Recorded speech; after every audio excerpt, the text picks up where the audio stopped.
तो hi guys, welcome to my YouTube channel. तो आज मैं आपको बताने वाला हूँ एक्सरसाइज फिजियोलॉजी के बारे में, जो कि नीट में भी एंड आईएनएसईटी में भी क्वेश्चन आता है एक्सरसाइज फिजियोलॉजी पर।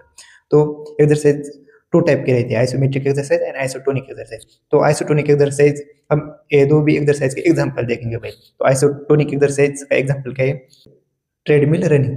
जब हम जिम में जाते हैं तो रनिंग करते हैं ट्रेडमिल पे, तो जब हम रनिंग करेंगे तो हमारा वेट कांस्टेंट रहता है ना, जो हम स्पीड सेट करते हुए भी हम सेट करके कांस्टेंट रहते हैं। तो उसकी वजह से क्या होगा, जो हम जब भागेंगे तब वो टेंशन है तो कांस्टेंट रहेगा, बट जो लेंथ है तो चेंजेस रहेंगे लेंथ में, क्योंकि हम ऊपर नीचे करते हैं ना पैर, तो उसकी वजह से लेंथ में चेंजेस होंगे, बट जो टेंशन है टेंशन कॉमन रहेगा।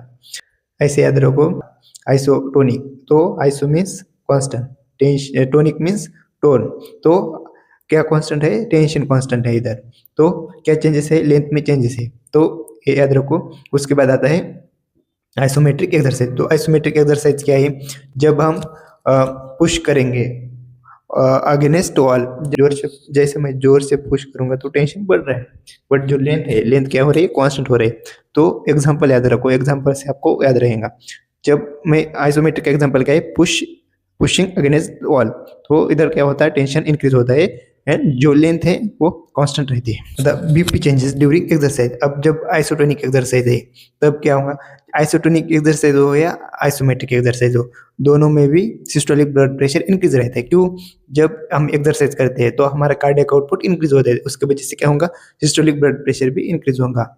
बट जो डायस्टोलिक ब्लड प्रेशर है वो आइसोटोनिक एंड आइसोमेट्रिक में चेंज रहता है, सेम नहीं रहता। तो आइसोटोनिक एक्सरसाइज, जब हम आइसोटोनिक एक्सरसाइज करेंगे तब डायस्टोलिक ब्लड प्रेशर डिक्रीज होगा। क्यों? क्योंकि जब हम एक्सरसाइज करते हैं आइसोटोनिक, तो उसकी वजह से क्या होगा?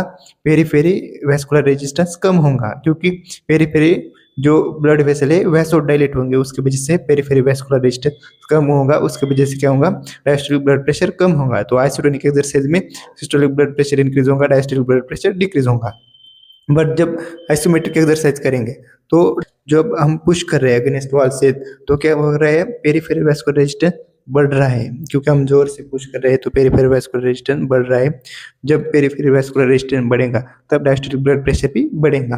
तो याद रखो, आइसोमेट्रिक एक्सरसाइज में सिस्टोलिक ब्लड प्रेशर इंक्रीज रहता है, डायस्टोलिक ब्लड प्रेशर भी इंक्रीज रहता है।